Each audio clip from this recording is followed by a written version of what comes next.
Itu apakah penulisan mushaf Al-Quran itu harus menggunakan rasam Utsmani? Bolehkah jika menulis mushaf hanya menggunakan standar penulisan bahasa Arab konvensional saja?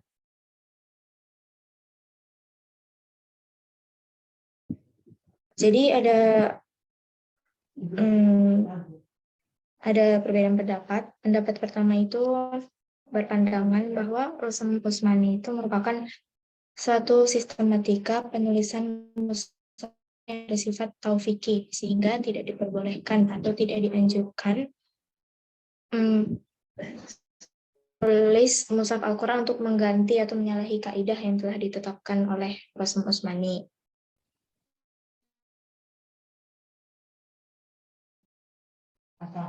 Argumentasi yang pertama ini Al-Bugha dan Muhyiddin Mastu yang sesungguhnya Nabi SAW memiliki para penulis yang bertugas menulis wahyu dan mereka menulis Al-Quran berdasarkan rasam ini atau rasam Utsmani. Dan Rasulullah SAW membenarkan atas hasil penulisan mereka. Nah, berdasarkan bukti seperti itu, maka dijadikanlah rasam Utsmani dalam penulisan Al-Quran. Karena menurutnya sunnah Nabi tidak hanya perbuatan maupun perkataan, namun juga sebuah ketetapan. Terus kalau misalkan lihat dari sejarahnya itu kan rasam pada masa Nabi terus digunakan oleh generasi selanjutnya, mulai dari era pengumpulan pertama yang dilakukan oleh Abu Bakar sehingga ke era standarisasi mushaf pada masa Utsman bin Affan. Sehingga rasam menggunakan Utsman bin Affan dikenal dengan rasam Utsman. Terus era tabi'in juga nggak ada yang menyalahi rasam Utsmani ini. Terus pandangan kedua itu sebagian ulama lebih cenderung memandang rasam Utsmani itu sebagai teori atau istilah saja. Yang pandangan rasam Utsmani sebagai patokan. Oleh karena itu, rasam Utsmani dipandang oleh kelompok yang tidak. Terus juga mereka berpendapat bahwa argumentasi mereka ini nggak ada dana dari Al-Quran, hadis maupun ijma tentang kewajiban mengikuti rasam Utsmani dalam proses penulisan mushaf Al-Quran.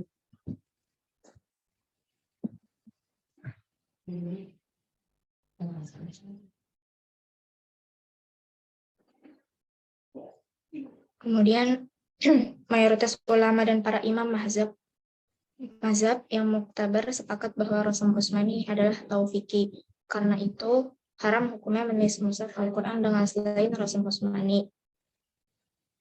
Jadi di penulisan Al-Quran harus menggunakan rasam Utsmani.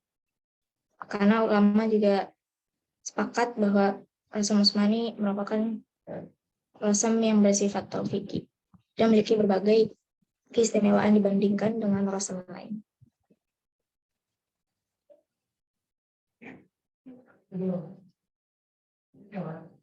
Mungkin itu yang bisa saya jawab.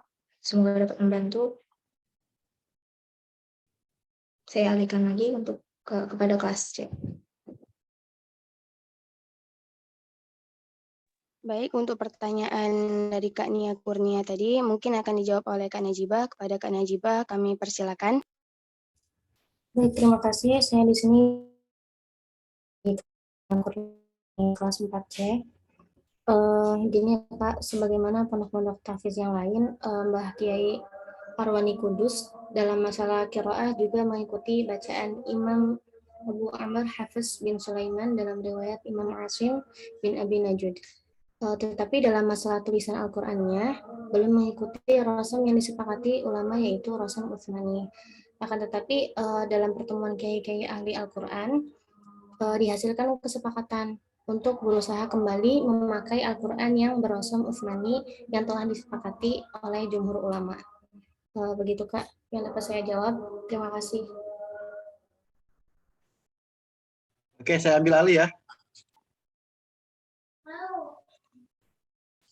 Izin moderator, boleh nggak saya ambil alih? Ya, baik, Pak. Baik, Bapak. Oke, baik.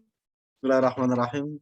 Hamdan wa syukran lillah wassalatu wassalamu ala Rasulillah Muhammad ibn Abdullah wa ala alihi wa sahbihi wa mawala wa la hawla wa la quwata illa billah.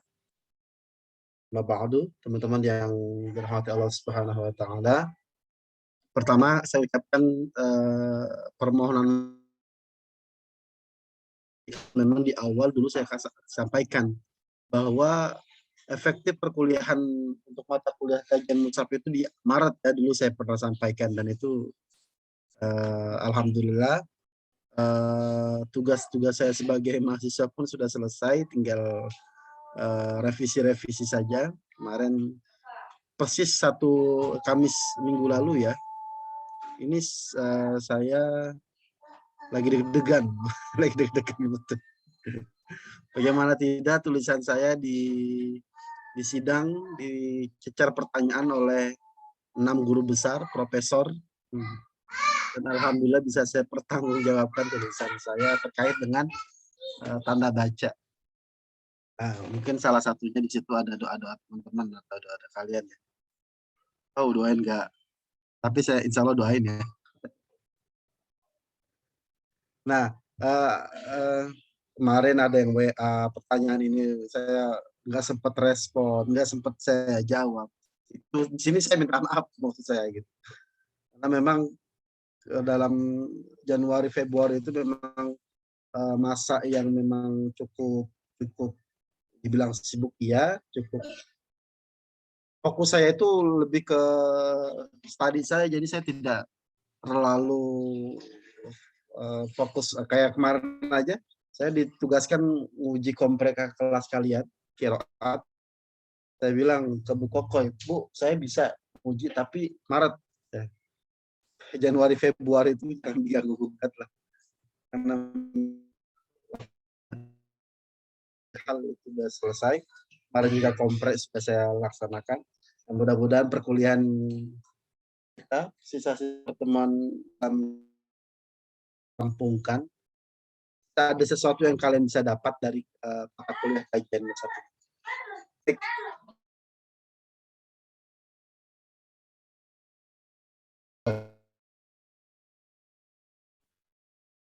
Atasnya bagus, mudah-mudahan bisa memahami, tapi bisa ulas sedikit bahwa Al-Quran yang Allah turunkan kepada Nabi kita Nabi Muhammad SAW melalui perantara malaikat Jibril itu tidak lepas dari tulisan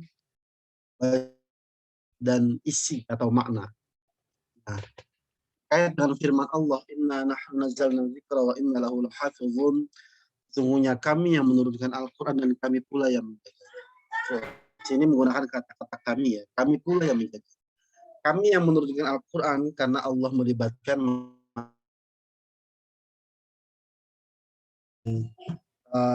proses penjagaannya pun Allah melibatkan para hamba-hamba Allah yang ada di muka bumi.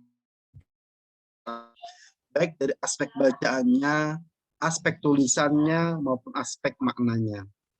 Nah, Al-Quran sama-sama kita ketahui dari aspek bacaan, itu memang Nabi langsung mengajar kepada para sahabat tata cara dari A sampai Z, dari alif sampai ya, tata cara melafalkan ayat-ayat Al-Quran, sehingga memang dalam pembelajaran Al-Quran tidak bisa kita belajar dari buku-buku atau belajar dari kaset-kaset.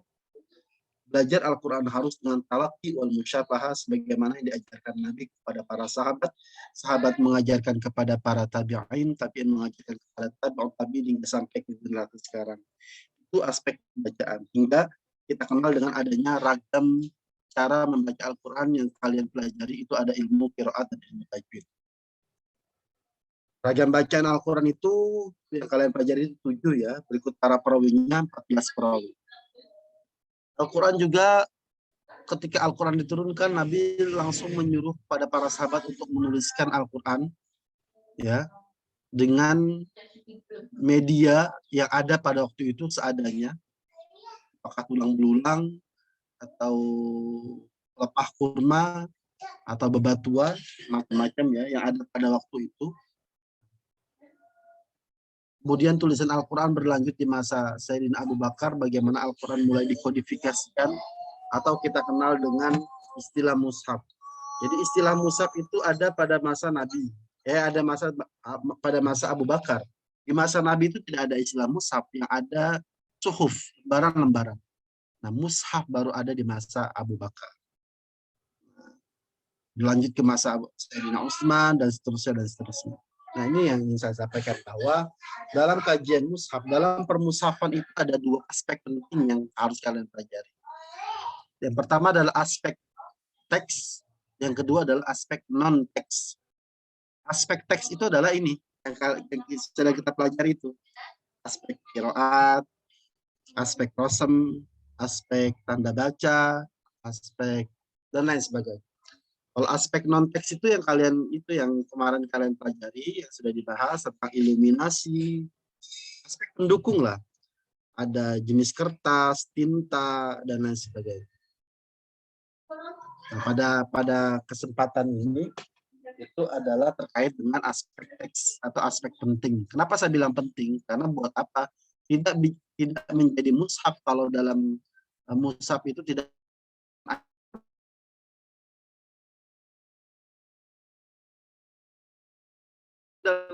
dalam mushaf itu ada tulisan ayat Al-Qur'annya, tetapi tidak ada iluminasi. Itu hanya sebagai pendukung.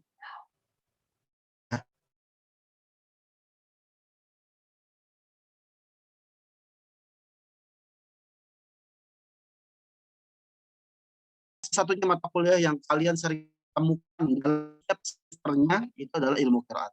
Betul ya? Tiap semester ketemu tuh sama qiraat. Namanya sering ketemu, udah kenal. Namanya udah kenal, udah akrab. Namanya udah akrab, udah tahu dalamannya ilmu qiraat. Mudah-mudahan prediksi saya benar.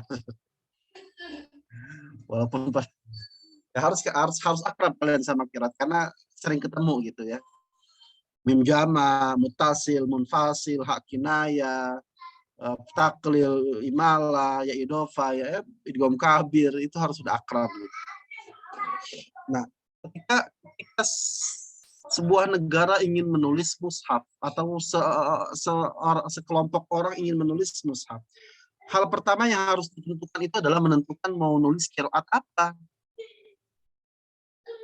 Karena kalau kita mau nulis mushaf, ya harus ditentukan dulu qiraat apa. Atau ketika kita melihat mushaf, hal yang harus kita tentukan, kita mau beli mushaf itu kita harus tahu mushaf apa yang kita beli. Jangan kita mau beli riwayat Hafiz, tapi yang kebeli itu riwayat Warsh. Nah, cara mengidentifikasinya tadi dikatakan sama pemakala bahwa cara mengidentifikasinya itu ada 3 langkah sebetulnya. Ada 3 langkah. Yang pertama kita bisa lihat dari profil mushaf ya.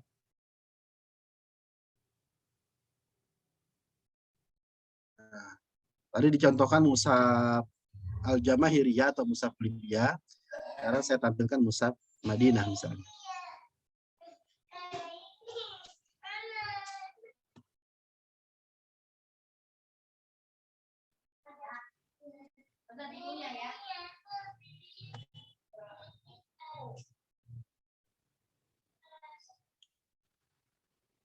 Ya, idealnya dalam sebuah mushaf itu harus ada profilnya, harus ada naskah akademiknya yang menjelaskan tentang panduan-panduan atau isi yang terdapat dalam mushaf itu.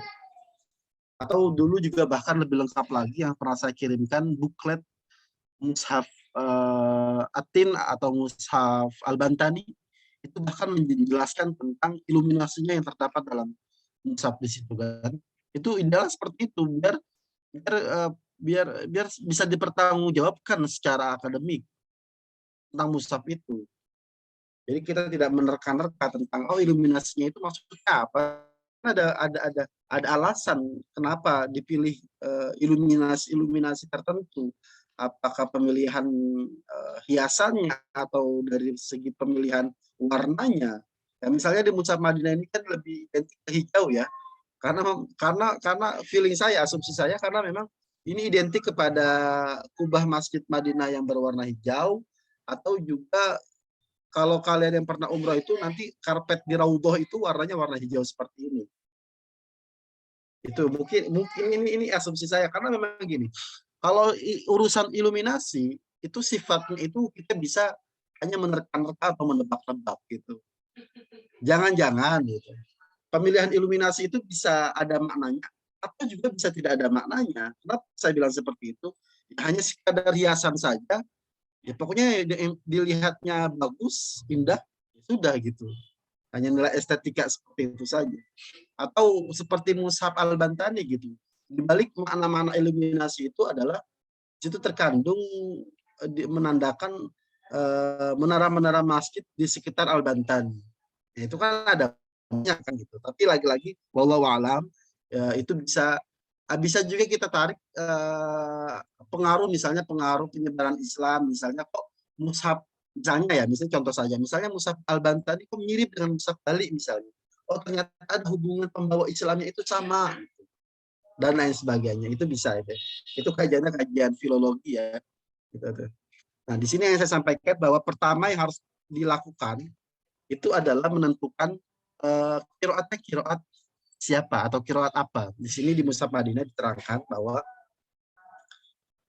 kutiba hadzal Mushaf Al-Karim, ditulis Mushaf Al-Karim ini dalam hal ini Mushaf Madinah, wa dhubitu ala ma yuwafiqu riwayat Hafs bin Sulaiman bin Mughirah, sesuai dengan riwayat Hafs Al-Asadi Al-Kufi li qiraati Asim bin Abi Najud. Jadi qiraat Hafs riwayat qiraat Asim Al-Najud. Jadi mushafnya itu mushaf Hafs. Kita bisa tahunya dari profil. Di samping profil kita bisa tahu juga dari cover ya.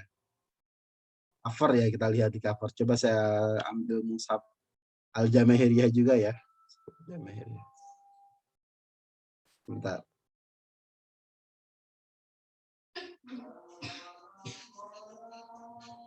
Mushaf Al-Jamahiriyah.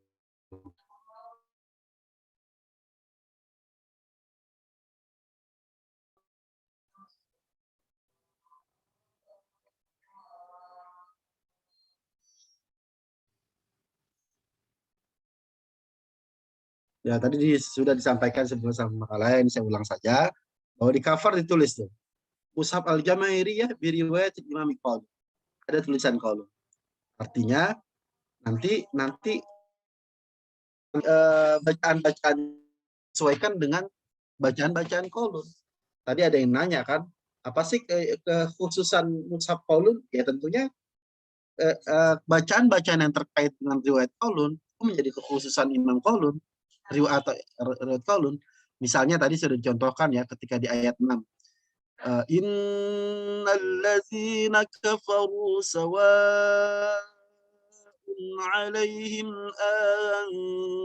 anzartahum am lam tunzirhum la yu'minun. Atau ketika membaca silah min jamaknya, Innal ladzina kafaru sawa'un 'alaihim anzartahum am lam tunzirhum la yu'minun. Atau nanti bacaan-bacaan yang lainnya tentunya. Itu menjadi kekhasan atau kekhususan mushaf riwayat qaulun. Nanti kalau kita lihat misalnya mushaf riwayat qaulun pun nanti banyak versinya. Ada yang versi Al-Jamahiriyah tadi. Ada yang versi lain, misalnya saya buka sebentar.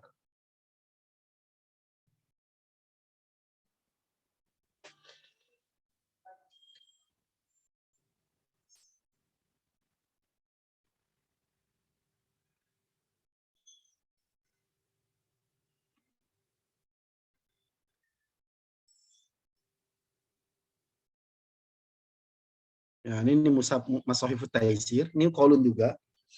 Nah, di sini apa? Di setiap mim jama itu ada waw kecil ya. Ini menandakan bahwasanya mimnya itu bisa dibaca sila, bisa dibaca sukun. Ya, tentunya lagi-lagi saya katakan bahwa tiap mushaf itu nanti mempunyai tanda baca yang berbeda. Lagi-lagi terkait atau tergantung timnya yang sudah melakukan kesepakatan pembicaraan. Oh, ini kita akan berikan ini, kita akan berikan tanda ini, tanda ini, tanda ini, dan lain sebagainya. Dipahami ya? Dipahami saya rasa. Itu yang pertama tentang qiraat. Yang kedua, karena Al-Quran juga selalu ditulis, karena memang tradisi tulis-menulis Al-Quran sudah di masa Nabi, nah sampai sekarang juga, supaya tradisi itu tidak terlalu liar atau tidak terlalu kemana-mana, maka ada namanya ilmu Rasm Usmani. Tadi sudah dibahas juga bahwa menulis Al-Quran atau menulis mushaf itu harus menggunakan Rasm Usmani, itu sudah menjadi kesepakatan jumhur ulama. Adapun menulis itu di buku-buku atau di ujian tidak Al-Quran apa tapi menjadi perdebatan para ulama. Yang pasti kalau tulisan Al-Quran itu dalam bentuk mushaf itu harus menggunakan Rasm Usmani. Nanti akan kita bahas rinci mata kuliah Rasm Usmani di semester 5 insya Allah. Kalau tidak ada perubahan saya yang masih ngajar. Kalau saya tidak digeser apa kalau digeser. Ya, jadi ketika menulis Al-Quran itu menggunakan Rasm Usmani itu sebuah kewajiban. Apa sih Pak harus diwajibkan gitu? Khawatir terjadi perubahan-perubahan kalau tidak diwajibkan. Atau khawatir kalau Al-Quran itu jatuh ke tangan anak-anak lain, misalnya. Anak-anak lain. Atau ini bukti kesakralan Al-Quran gitu. Kan gini, manusia kan gini tabiatnya. Diwajibkannya aja masih dilanggar, apalagi nggak diwajibin gitu, ya kan? Itu makanya penting untuk diwajibkan. Apalagi tulisan Rasm Usmani itu adalah tulisan-tulisan atau kaidah-kaidah yang pembuatannya itu sumbernya itu adalah mushaf-mushaf yang ada di zaman Sayyidina Utsman. Kita mengikuti generasi awal atau mengikuti temuan-temuan mereka itu adalah sesuatu yang baik. Mengikuti yang sudah ada itu adalah lebih baik dibanding kita mengikuti yang baru dan itu belum tentu bisa karena kan kaidah-kaidah Rasm Usmani itu dibuat dari mushaf-mushaf atau naskah mushaf-mushaf salinan yang sumber rujukan itu adalah mushaf-mushaf yang ada di masa Sayyidina Utsman. Wah, nah Sayyidina Utsman itu kan khairul qurni summa alladzina yalunahum. Mereka adalah generasi terbaik, tak terbantahkan. Kalau bukan para sahabat yang kita ikuti, siapa? Nah itu. Tentunya mazhab dalam tulisan itu atau mazhab dalam Rasm Usmani itu pun ada. Seperti dalam Mushaf Madinah misalnya. Mushaf Madinah itu di sini ditegaskan bahwa Mushaf Madinah itu menggunakan ini. Wa qad ru'ya fi dzalika Abu Amr Ad-Dani dan Abu Daud Sulaiman Ibnu Najih. Yang paling terkenal mazhab dalam Rasm Usmani itu dua ini. Abu Amr Ad-Dani dan Abu Daud Sulaiman Ibnu Najih, dan kebetulan dua-dua ini digunakan dalam Mushaf Madinah. Pertanyaannya, apakah boleh kita menggunakan salah satunya? Boleh.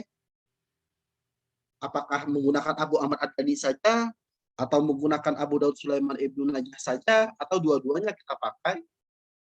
Tergantung tim, lagi-lagi tergantung tim para ulama yang menentukan itu dalam negara tertentu. Dalam hal ini dalam Mushaf Madinah menggunakan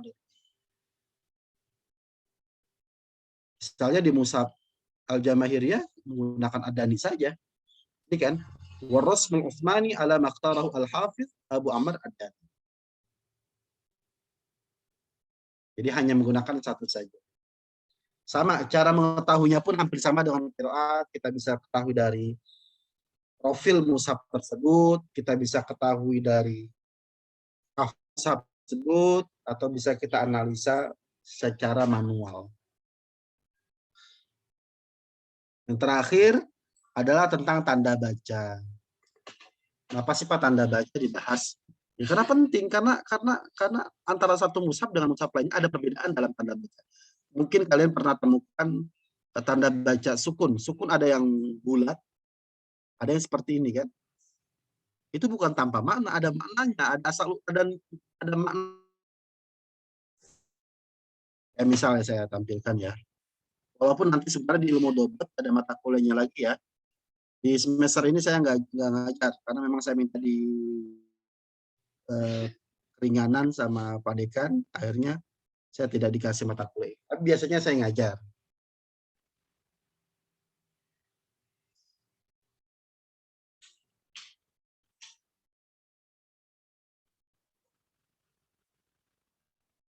Nah, saya cari dulu. Apalagi kan perkembangan harokat itu kan dimulai dari dulu harokat itu bukan seperti ini. Ini sudah mulai sudah berkembang gitu.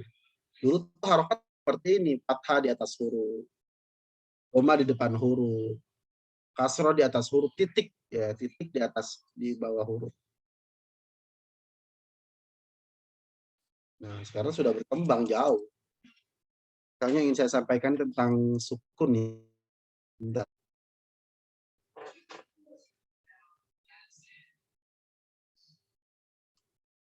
Kemarin disertasi saya tentang ini ya. Saya bahas tentang ini.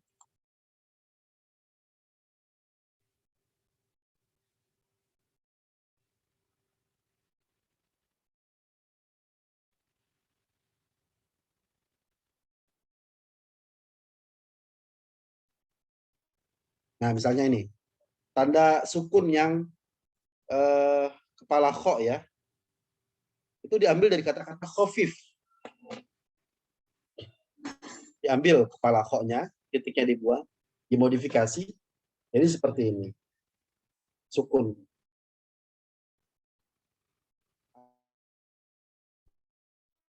Kata-kata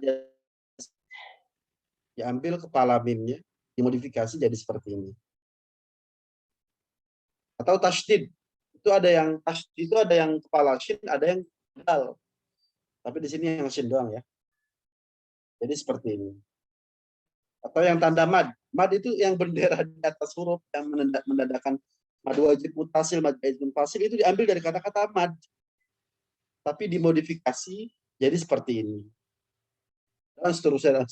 Gitu. Nah, kebetulan di Mushaf Madinah, untuk di Mushaf Madinah itu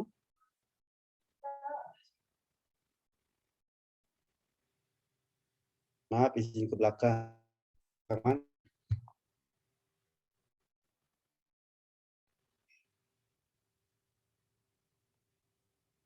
Ya, silakan. Mana?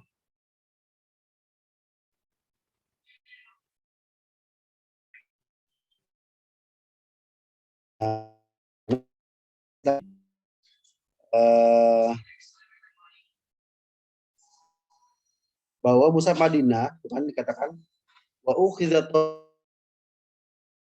kalian dobetnya itu ada baca ya atau harokat mimma qarrarahu ulama ad-dhabti yang telah para ulama dhabt sesuai mawar fi kitabi at-tiraz ala dhabtil kharraz. Ada kitabnya, ada rujukannya. Apalagi terkait dengan Al-Qur'an harus ada rujukan yang digunakan ya.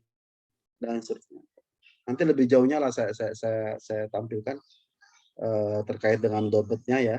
Karena masih ada lagi selain dobet, nanti ada aspek akhir ayat, ada aspek makiyah madaniyah, ada seterusnya dan seterusnya. Ada yang mau bertanya silakan.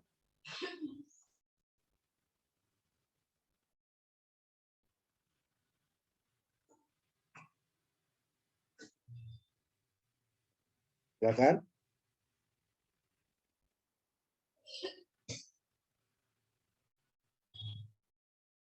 Kalau tidak ada,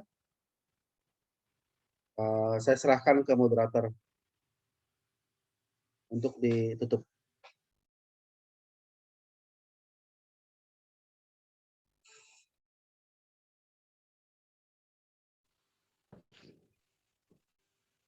Baik, terima kasih Bapak atas tambahan materinya. Sekian presentasi dari kelompok kami. Kurang lebih mohon maaf. Wabillahi taufiq wal hidayah. Wassalamualaikum warahmatullahi wabarakatuh. Assalamualaikum warahmatullahi wabarakatuh. Baik ya. Terima kasih buat pemakalan. Insya Allah kita ketemu lagi di minggu depan dengan di tanggal berapa? Tanggal 10 ya. Tema doa khatmul Quran.